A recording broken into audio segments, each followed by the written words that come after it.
Have you ever heard of a share economy? If not, you'll want to tune into this episode because it ties into the future of work and how you can future-proof yourself and your business and/or your career. Let's dive in.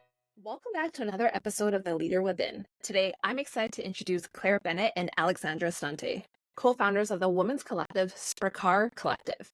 Claire is a consultant and coach who focuses on the future of work, possibility, and change. Alex is a startup founder and consultant who helps businesses improve their performance and grow by finding new and better way of doing things. Given their corporate and entrepreneurial experience, I'm excited to have them share their insights with you. Well, welcome, Claire and Alex. To start, for those who have never heard of Sprakkar, I'd love to hear from each of you as to what inspired you to start this collective and what is this collective actually about. Claire, I'm going to throw it over to you first. Sure, thanks. Sprakkar originated from a coffee chat that we had set up with our other co-founders, Sabrina Solomon and Megan Donahoe. And so the four of us were not working corporately and were navigating consulting and kind of what's next. And through that, we realized it was really helpful to be able to connect and chat about different ideas, different things that we were learning, expanding your network, that sort of thing. And so we talked a little bit about what would it look like to create a more formalized network, I guess, of folks who were less girl boss focused and more looking to do really cool work and supporting each other through that. So I'll let Alex say more. I think Claire did a really great job. The really unique thing about Sprakkar is we're really focused on value. And so there's always this thread of value throughout whatever we do. And that goes from the events that we hold, how can we provide value, and this concept of an exchange of value. So a great example is, you're on LinkedIn, people reach out, they say, can I bug you? Can I pick your brain a little bit?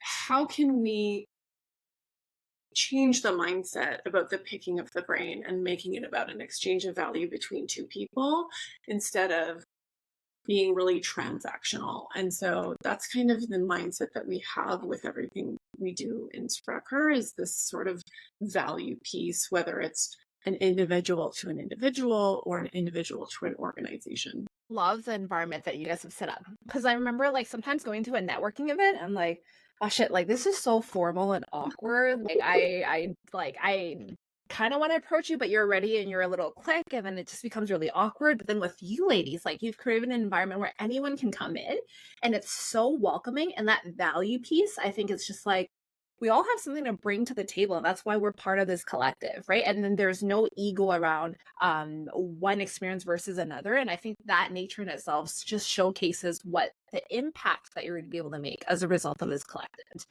It kind of ties into why I wanted to chat with you about future of work and some of the trends that you're noticing to ultimately future-proof yourself. And I think part of it has to do with this collective. So Alex, I would love to hear from you first as to what is the trend that you're noticing from a career perspective and the future of work? So many trends. Where do I even start?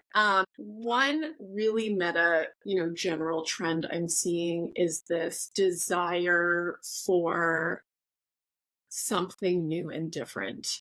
And, we've just been through COVID. We've just all experienced this ability to work from home. I'm saying all, I mean most. This ability to work from home, this flexible work style that really works for most people. And yet a lot of organizations are mandating back to office. They're mandating, X amount of days a week. I do believe there is still a trend forward towards this really sort of flexible way of living. And I think with these back to office mandates, we're going to see people moving towards more independent work, more gig style work. I have the unique experience that in my career, I've only once ever worked for an organization where I had my own desk and my own office. I've always worked in a style or for organizations where I could work from anywhere. I never actually had my own desk until I worked at WestJet with Claire. So I think there is this trend towards what works for me? Where do I work best? Like, what is my work style? How do I need to structure my day? And sort of the individual having more autonomy over how and where they work. Appreciate that insight, Alex. And Claire, I'm curious if you've noticed a similar trend because you're huge about the future of work trends as well. Yeah, and some of the work, specifically in leadership, coming out of the pandemic, thinking about what it means to be a leader going forward, there was a lot of the kind of those paradoxes. So understanding what's going on globally and then applying that to your own market. And in order to understand what's going on globally, you need to be interacting with it more and engaging with it more and moving around, connecting, blurring the boundaries that used to exist geographically and all of that. Your competition is everywhere, your partners are everywhere. And so a lot of growth in that space of how do we connect the world more broadly and thinking about that from a work perspective. You can be living in Calgary and working for a German company, and all of your clients could be in France or whatever.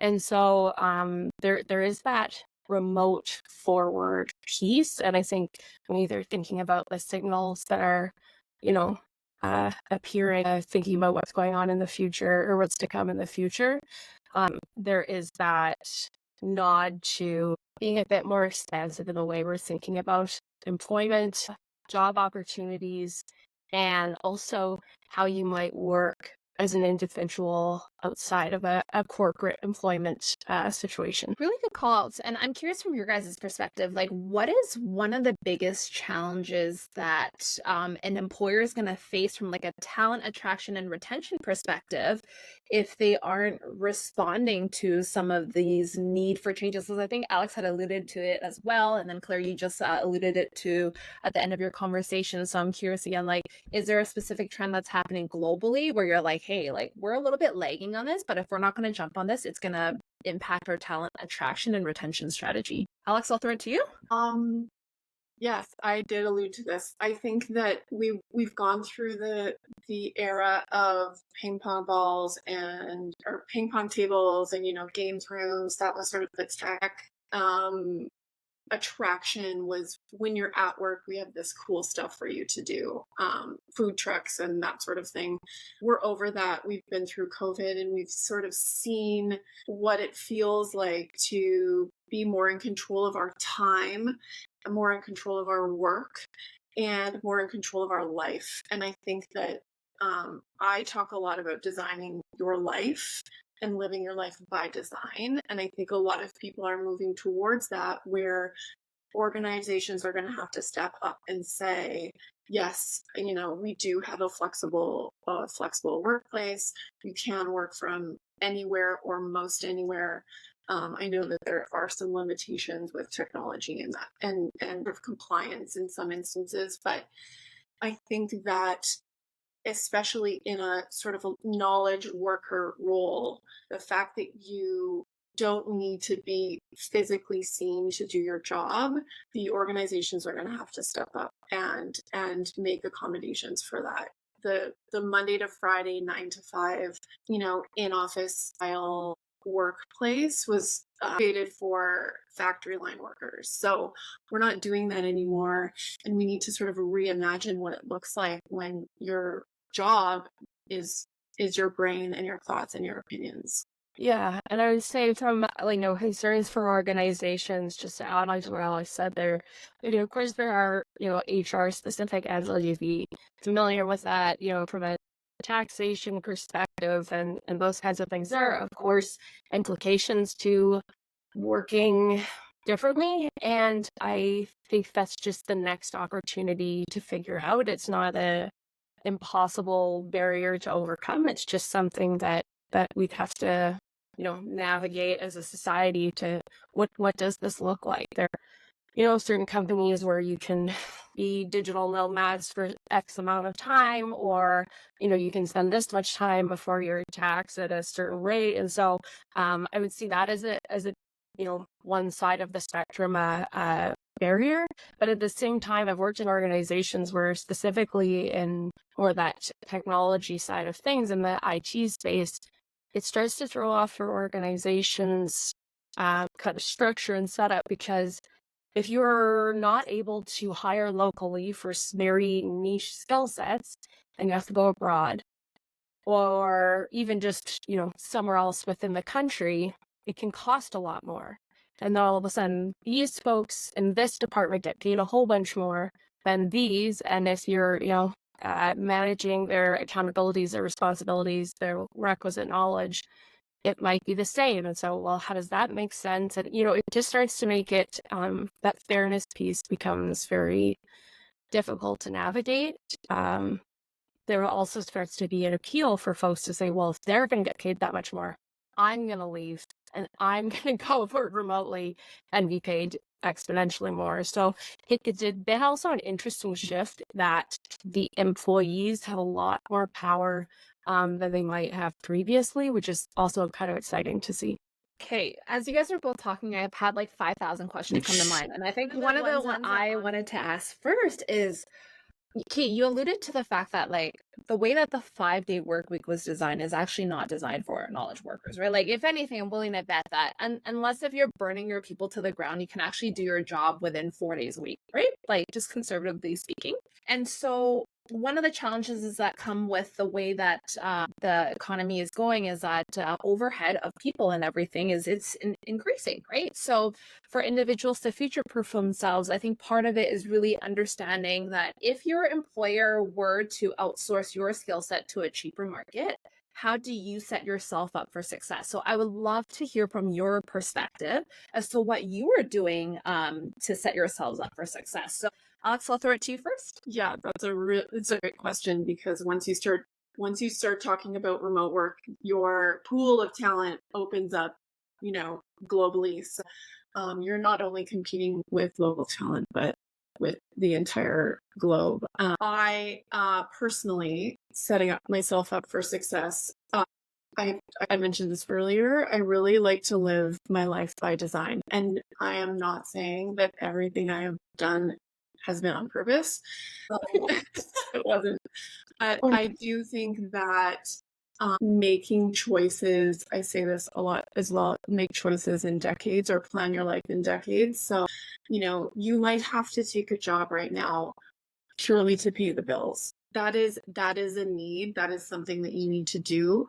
But while you're doing that, how can you, skill or continue to look for, your dream role, or continue to look for something else? I have always been doing a couple of things at once. I've always had a little side hustle. I was very active previously in volunteer work and in a board role. And so I think that always having a future view of what do I want my life to look like in 10 years, and how can I sort of build myself towards that. The design element, I think, is really interesting, because you can really live with something you're not super happy with right now when you're thinking, this is actually setting me up for success in 2 or 5 or 10 years. And so I am always learning. You can ask Claire. I'm always taking a course or a workshop or a webinar or something. It's just, I don't know why sometimes. But I do think the way to learn the skills you don't have is to just constantly be looking for ways to test it and execute on things. And that's how you get experience. And they're not always costing either, right? Alex, I think you're very good at finding costs everywhere. I think just, again, adding on to what Alex is saying, that we've grown up at a real hustle culture. And I think that's fine. I love to work hard. I love to work a lot. And what really shifted for me in the last 2 years was hustling for who? And so to Alex's point of living your life by design, if you have anything at all outside of work that you like to engage in or invest in, could be a dog, could be, your kid, could be your partner, could be your local club, whatever that is, it's important to start to shift and really think critically about what you're hustling for, and who you're going to be loyal to through that process. And I mean, one of my experiences, I used to do a lot of technology implementations, and I still support on those. And when I moved back into HR after doing several years of that, I noticed how many roles were very susceptible to automation. And building job descriptions based on that didn't feel right to me. And so I started talking a lot with my teams about, okay, what are the things that you're learning and doing that will be tougher to replace? And make sure you have a good handle on that. And also you understand common language to use to refer to that. Because a lot of times we do work and we're like, I don't really know how to explain this. And that could be the difference between having another dig or not. And so getting really familiar with the way someone might commonly describe the work that you do is really important to setting yourself up to potentially, do work on your own. Because to your point about the labor costs, if we are laid off for whatever reason, you need another way to make money. And kind of refining that in advance is always a better feeling than having to do it when you're scrambling. Love hearing both of your guys' approach to that. And something that I want to dive deeper into is the skills aspect. Like, based on your endeavors that you've had, what are maybe 1 to 3 skills that you've noticed have been transferable across every endeavor that you've kind of went on? And then that is critical to, again, navigating the future of work so that you are continuously marketable. And Claire, I'll give the floor to you this time. Yeah, 3 skills that have been transferable.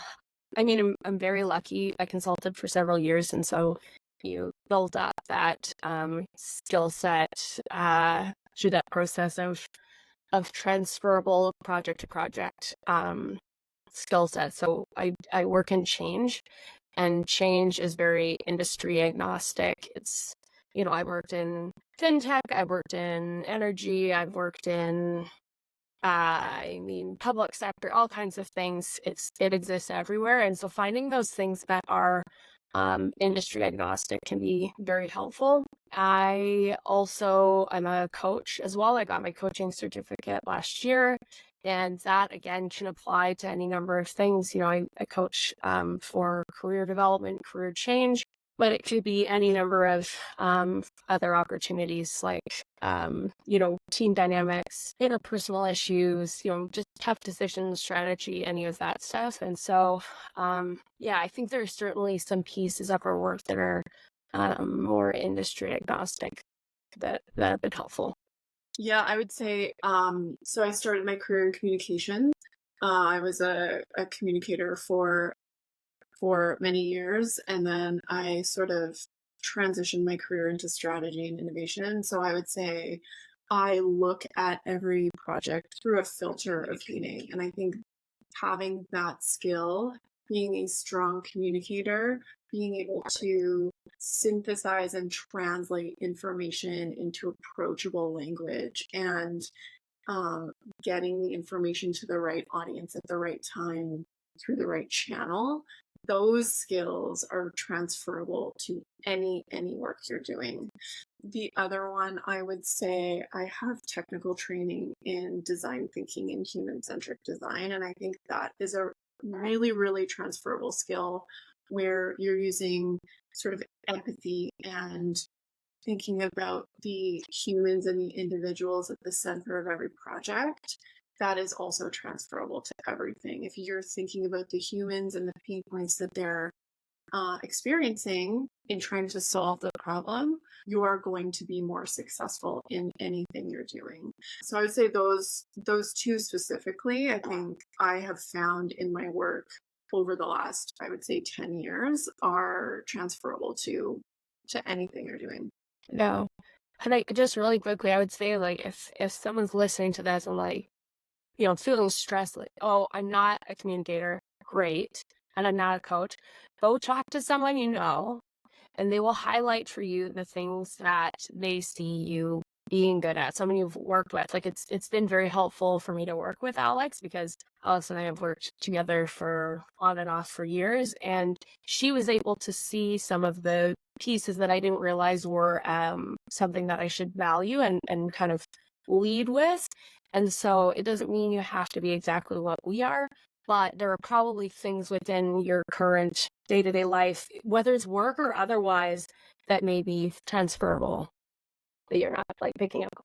Really great call out, because even listening to you guys talk and interacting with you guys over the last little bit, I've noticed that your ability to communicate in a way where I don't feel stupid, even though both of you are extremely intelligent and well versed in what you do, I think is a gift in itself, right? The more simple that you can make something for other people and actually get the message across, the more likely you're going to connect with them. So that combined with your problem solving skills, your curious nature, and not only is that helpful from a learning and growth perspective, but from a connecting perspective, I think it will probably serve the both of you really well and serve others well. And so one thing that I kind of want to dive into is from a gig economy perspective, then, understanding that is a continuous trend that is happening in the workforce. Is there anything that you guys are hoping that companies keep top of mind as they design their workforce and organizations so they actually set individuals up for success? Claire, I'll throw that to you first. I think something that would be very good for organizations to do is, as always, to listen to their employees. And something that they could have a leg up on is the type of learning that they're providing. And so in the past, people would say, oh, I'm going to go, I don't know X, I'm going to go take a course on it. At the rate of change that we are seeing right now, there's not enough time necessarily to do a 4-year, 2-year degree, diploma, certificate, whatever. And so if organizations are able to provide learning that is relevant, constantly changing, staying with the times, because they will have those like learning and development departments, those structures already built in. I would say that's something that could be really helpful for them, because employees want to make sure that they are developing their own skills. And when folks leave organizations, a lot of the times they're feeling like there's no room for development or my skills aren't being recognized. And so if they could get on that, I think that would really give them a leg up. One of the pieces of Sprakkar that we think a lot about is how are we exchanging information rapidly? So say I have a client, I need to learn something, I can tap into the Sprakkar network and say, hey, has anyone ever done this work before? Not my area of expertise. And also it gives us the opportunity to maybe bring that person in, give them some work through the process. Learning was a key part of that early Sprakkar discussion of how can we create quick micro learning opportunities as a community that can advance all of us forward. So that would be what I would think about. I don't know about you, Alex. I think on that thread, one of the projects Claire and I just worked on, we talked a lot about learning sprints. And so from an organization perspective, how can you create those little learning sprints for individuals who've identified, a desire to learn a new skill, or conversely, that the leadership thinks they should know.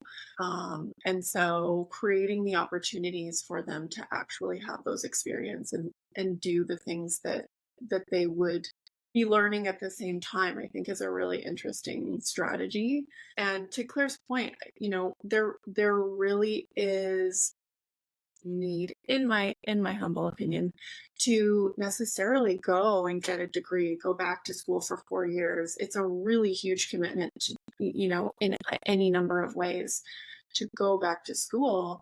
And there really are so many opportunities for you to learn individual skills, or different types of ways of working without going back to school and getting that much time to a formal degree or post-grad. So I think there are ways to learn that don't look like learning. Well, a lot of the time it looks like doing. Okay, a question that came out of what you had just said was the whole notion around learning from one another, especially through the collective, exchanging information, bringing people into projects. I think traditionally when you come from a corporate perspective, that can be very intimidating for individuals, or a dog-eat-dog world, because they're like, well, what happens if that person steals my client? Or like, what happens if that person does? Like, there's a lot of that what if. But the reality of it is just like, there's actually a lot of good human beings out there who are actually willing to help one another and collaborate, right? So I'm curious for you ladies as to how you've navigated that mindset, and maybe a piece of advice you'd offer for those who do have that scarcity mindset that for some reason collaborating will be an issue, right? So whoever wants to go first, I'll let you take it. I'll go. I feel really strongly about collaboration, and I think that comes from my mindset as a startup founder. I started a fintech company, and there are other startups that are doing similar things in the same ecosystem, and what I have done is we're actually collaborating. So we have a regular call. We've worked together, and my opinion is, even if someone appears to have stolen your idea or is doing the same thing as you will never ever execute it in the same way. And there is so much value to coming together and working together that I think the competition mentality is very patriarchal. I don't mean to, people bristle a little bit when you say patriarchy and matriarchy, and it's not about gender. It's not about women versus men. It's about structure. And so a patriarchy is built to benefit and to create a power at the top. Matriarchies are built for community. They're built kind of in a circle where everyone benefits.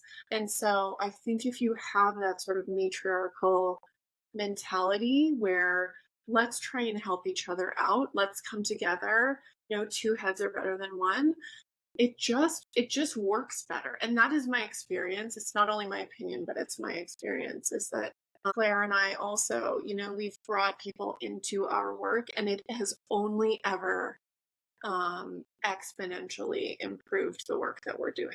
Yeah, I would say that exponential piece is really key for this. And I mean, when you're going out on your own to consult, it can be a bit daunting. We've always kind of been said the line of like, oh, it's really risky. It's like, okay, but also working corporately is not the secure career path that we've once been told as well. I think there's a lot of security in building up a very supportive group of folks. And one key piece, I think, for doing that is getting really clear on what you like to do and what you want to do. Because when you're really clear on that, you'll realize it's actually quite a small window. And then there are other folks who can complement the work that you're doing to enhance it.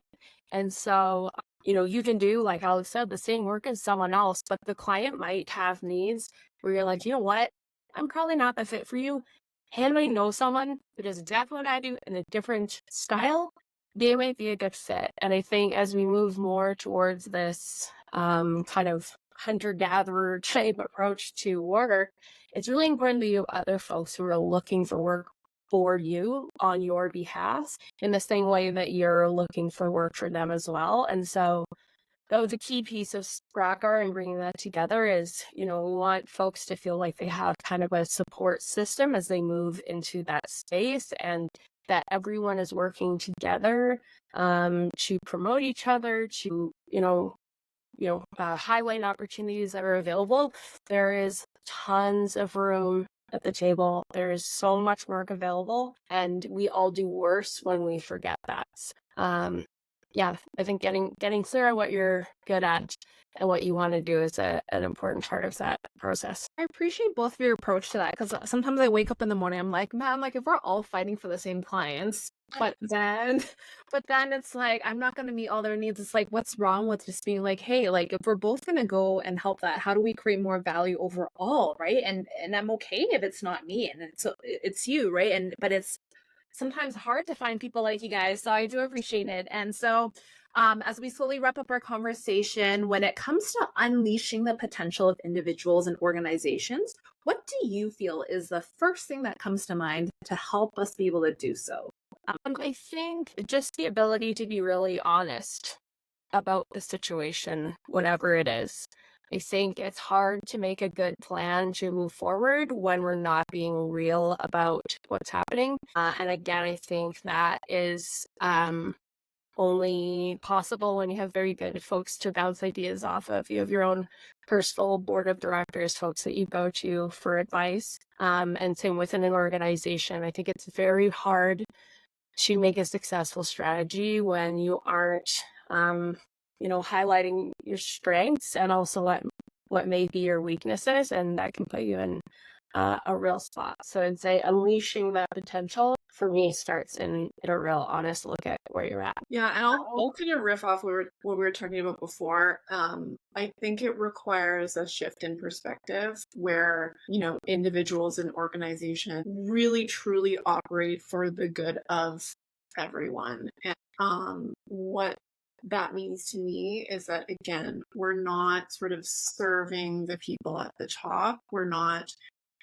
top down making decisions. It's really operating for the good of the many instead of the few is what I want to say. And I think that once you, again, put those humans at the center and you're really looking at the pain points and creating solutions based on that, that's where the potential starts. I love that. And it kind of brings home the point of like, you can create win-win situations, whether it be in a business context or in a workplace context, if you truly take the time to understand, like seek to understand that individuals, business objectives, all that, and tie it all together. And so I want to give you guys an opportunity to kind of share what's one thing that you are excited about that you're working on right now before we wrap up. So Alex, what's one thing that you're working on that you want to share about? Both Claire and I are working on so many things. And it is really exciting. Everything is exciting in its own way. But what I find really energizing is that when we step back and look at it, everything we're doing is building opportunities for people to come together, for people to be better versions of themselves, for people to build their confidence and look at their life and really live a life that would make them happy. And it's not a life that is defined by societal norms. It's, taking a look at yourself and building the life you really want to move forward into. And so I was really vague there, but there are so many things that get me excited. Yeah, for me, similarly, just, leaning into that sharing economy and what exists there and a whole bunch of different facets. So we're doing that work through Sprakkar, and then another kind of passion project of mine is I worked in the travel industry for a long time. I love to travel. I love to work remotely. And so getting into that space of housing solutions for traveling professionals. So you don't have to be someone that I have to be away for a month and I have to leave my family behind. They can come with me. And what did that look like? And so I've been doing some work in that space, and that's a very cool, exciting, trending area. There's a lot of change going on there that is something that gets me up in the morning. Well, thank you both for sharing your insights, and just I'm excited to see the impact that you're going to continue to make, especially with, again, the way that you approach empowering others. That abundance mindset, I think, is going to serve you so well. So to everyone else who's tuned into another episode, thank you so much for your time and attention. It means more to me than you'll know, and I can't wait to stay in touch with you on my next episode. Till then, stay safe.